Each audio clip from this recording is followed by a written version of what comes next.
Hello, good morning, and welcome to the AM Sports with me, Oreku Ampofuhodi. I hope you had a fantastic evening, and we start off with some local stories where the GFA Executive Council have decided after deliberations yesterday that they would be donating the allowances to the African Vision Soccer Academy. Now, this comes after the tragic incident that happened over the weekend as various players were involved in the accident. The reported number is 36, and the death count has moved from 6 to 8 as per reports. And that's the Executive Council. They were in a meeting yesterday, and there was an agreement from all members that they would be donating their September allowance, which should amount to over 50,000 Ghana cedis.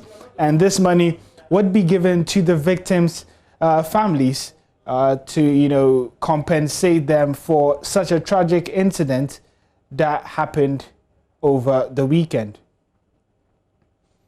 Still on some Ghana football news, and after the president announced that football would be returning, there has been discussions as to the cap that he put in terms of the fans who would be allowed at the stadium. Now, he said that 25% of the spectators would be allowed to stadium for matches, and if you take the Accra Sports Stadium, 40,000 capacity, that would amount to about 10,000 fans allowed on stadium matches. But member of the Executive Council, Tony Oben, he believes that this might pose a challenge.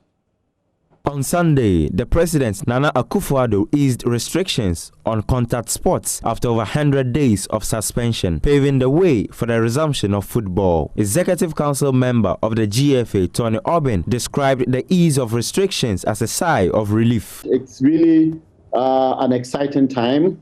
Everybody has been waiting for this time. Remember, when we tried to go back to football, it was all about trying to bring back the love. And I am sure we were so disappointed by the rude disruption of this COVID pandemic. But here we are. Thank God for the easing of that restriction. And I'm sure every Ghanaian, especially football-loving Ghanaian, is also excited about that. Despite the excitement greeting the return of football, clubs must make do with 25% spectators at match centers. Tony Oben says the number is a challenge. Yes, I must admit that this is a challenging time. Most of our clubs rely a lot on the gate proceeds. We are not playing a league system where we have a dominance of sponsorship and all that. So it's quite challenging. And of course, I would also take the opportunity to even appeal to corporate entities to try and understand our situation and maybe come to the aid of our clubs.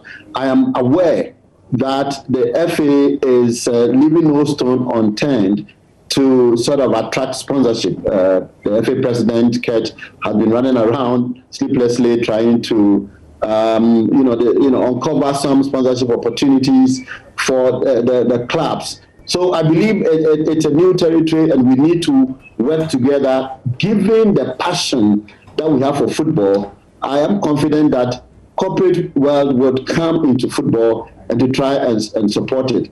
But I also know that Ghanaians are more excited about the opportunity to watch their clubs, to watch the national team, to watch football, and even play football at various levels themselves. So the FA will do whatever it takes, working with the various clubs to see how we can cushion them to ensure that this opportunity is maximized. The Ghana Premier and Division 1 leagues will resume on the 30th of October.